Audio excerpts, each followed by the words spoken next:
So this painting is going to be an abstract portrait. So the painting that we'll be working with, it's a pretty big canvas. So the canvas that I've got here is 76 by 101 centimeters, and we're going to go for maximum impact. So that's for size, impact, and also for the color and depth and the energy that we want to try and achieve on the canvas. Now what I'm going to do is just run through some materials. First, let's just go through the paints and the brushes and any other supplies that I think that you'll need to make all this worthwhile. And then we'll come back to the canvas and I'll go through that with you. Okay, so let's go through our brushes. Now I've got a couple of standard big paint brushes, you know, for sort of painting the house or painting the walls in a house, or a tradesman's type kind of brush. This is going to be super handy for when we need to fill up a lot of area on the canvas. So I've sort of got a larger one and sort of a medium sized one, but it doesn't matter if you've only got one, then that's fine. And I do have a big of the brushes. It's a 24, this one here. So if you've got a 24, grab that one. I've got two 18s here. The reason being is that one's actually quite smooth. It's actually got a thin hairline brush at the end on it, and the other one's a bit rougher, which I can sort of go a bit harder and more intense with. I've also got sort of the point tip 16, which is this one here. And I've also got sort of the thin line, I think this one's just the 8, which is going to help with just sort of run some sort of more fine lines. And this one sort of get good, this one's a 3/8 paintbrush. It's just a smaller one, so I can sort of get into a little bit more detail. There won't be a lot of great detail in this one, but there'll be some sort of finer lines we can sort of capitalize on in regards to getting some impact. You've also got a couple of palette knives. I've got a 4 and a 5. It doesn't matter if you only have one. One's going to be fine. Generally speaking, if you've only got one, the 5's going to be better because it's going to be a little bit more versatile. The 4 one gets a little bit icky. It can get a little bit sort of messy because it doesn't carry as much paint. But the whole principle is that we want to be able to carry as much paint and push it across the canvas. Because we'll be using a fair bit of area. I'm also a big user of charcoals. These ones are the medium-sized sticks. They're about 6 mil. But you can also get like a charcoal pencil, which is like a lead pencil, but of course it's charcoal. The reason why I like charcoal so much is because it just rolls across the canvas. So the curves that you can get, or the roundness, and also the smoothness that you can get in terms of drawing is just really, really appealing. And it makes it super easy to work with, and it just sort of makes you feel sort of confident when you're painting. It's worthwhile having some retarder. So what retarder is it will, because with acrylics they tend to dry a little bit quicker. This will sort of keep it will sort of slow down the drying time on your acrylic, and that you can also seal up your paint as well if you've mixed this in with the paint. And what it'll do is it essentially just increases the time frame that you have to use the paint, which is handy. Oil paint's not so much. You don't really need that. You can generally come back the next day and the oil paint's still, sometimes a few days, and it's still pretty soft. A Sharpie is always super handy to have, just sort of mark out areas. I'm not afraid of using textures on my paints, believe it or not. If I need to outline things quickly, I will use a Sharpie, so I'm not afraid to use them. And also for another form of effect that I'll show you, if you can get just a couple of sheets of sort of about this size, probably 20 centimeters by about 10, about 4 of them, because I'll show you a really cool effect that we'll use towards the end on this particular painting. Moving over to the brushes, the paints rather.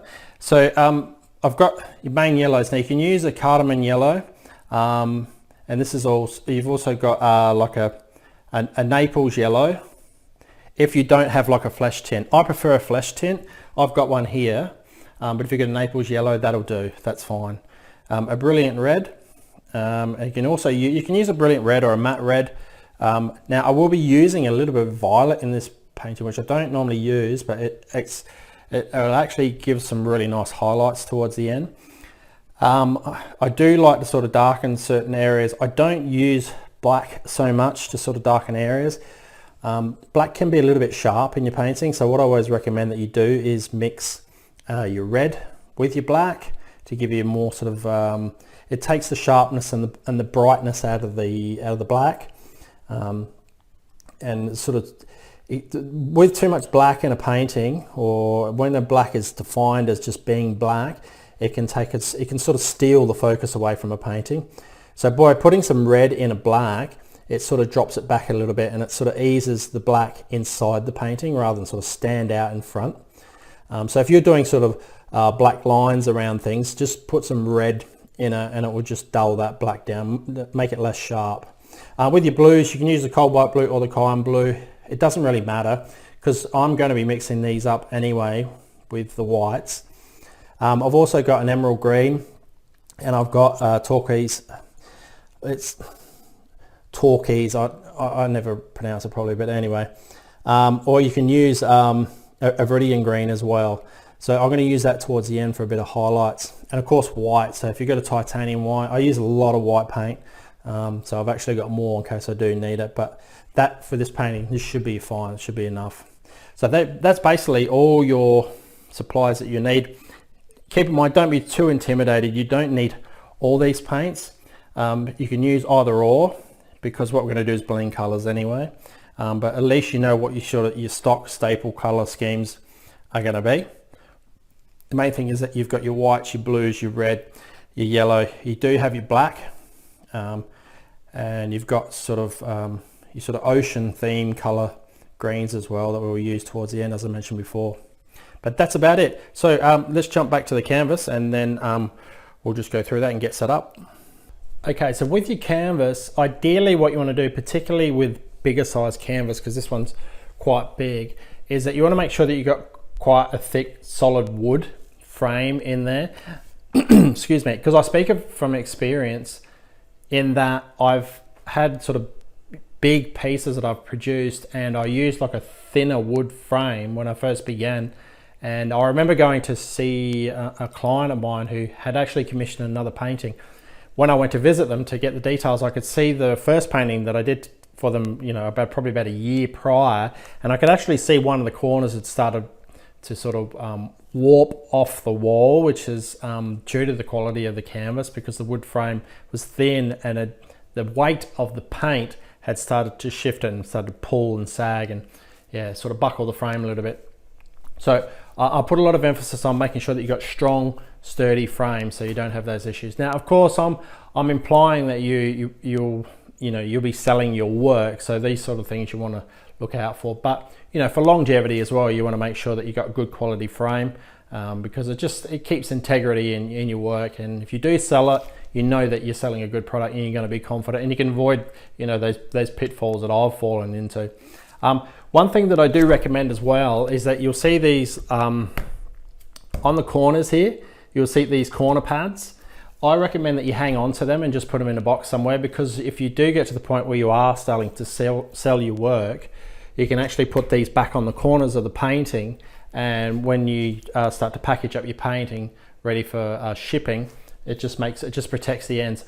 Also, I also found that they were super handy when I was doing a lot of exhibits. I went through a period where I was exhibiting every single week, and I was moving my artwork in and out, you know, out of cars and into, you know, setting up for exhibits. And I had people helping me, of course, as well. So I noticed sometimes that the corners are actually getting brazed and starting to sort of rub away. And what it does, it starts to eat at the canvas. The canvas starts to sort of rub back a bit, and it will wear right down to the wood. So these are super handy if you are exhibiting your works. Put these on the end of your canvas, and then you can put like a light tape over it so they'll stay on there, and you can sort of move them in the car, ship them in the car, and then you don't have to worry about sort of banging the corners so much, because it does happen. You try to avoid it as much as you can, but it does happen. Believe me, they get knocked around. So yeah, hang on to them, just put them in the box. They become super handy. Now what I'm going to do is just take the cover off this, and then we'll just go through and we'll have a look at the those 4 mysterious pieces of wood that they provide you with in the canvas.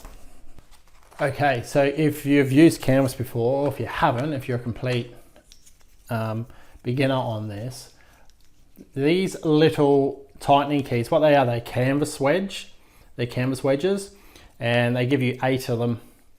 What they do is they strengthen the canvas. So the canvas, what actually can happen, it sags as the paint is applied and it starts to build up on the canvas.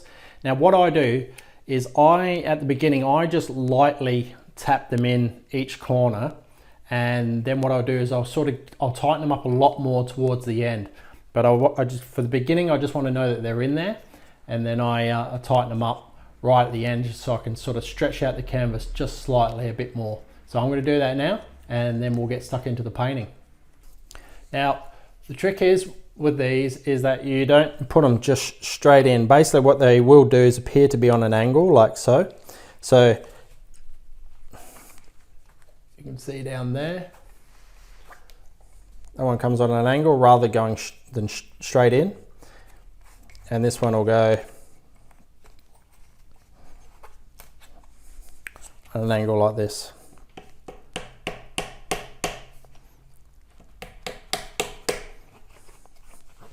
Now I know this is good quality wood, this one, because I can actually smell the pine. It's really strong.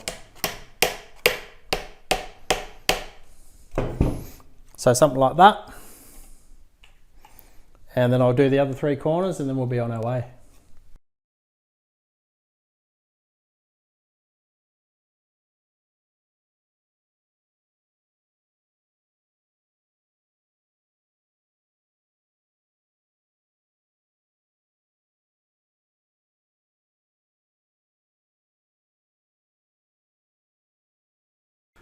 What I tend to do as well, just before I start painting, just so that I can remember, generally I know, but I always sort of make a note of just writing what the size is again.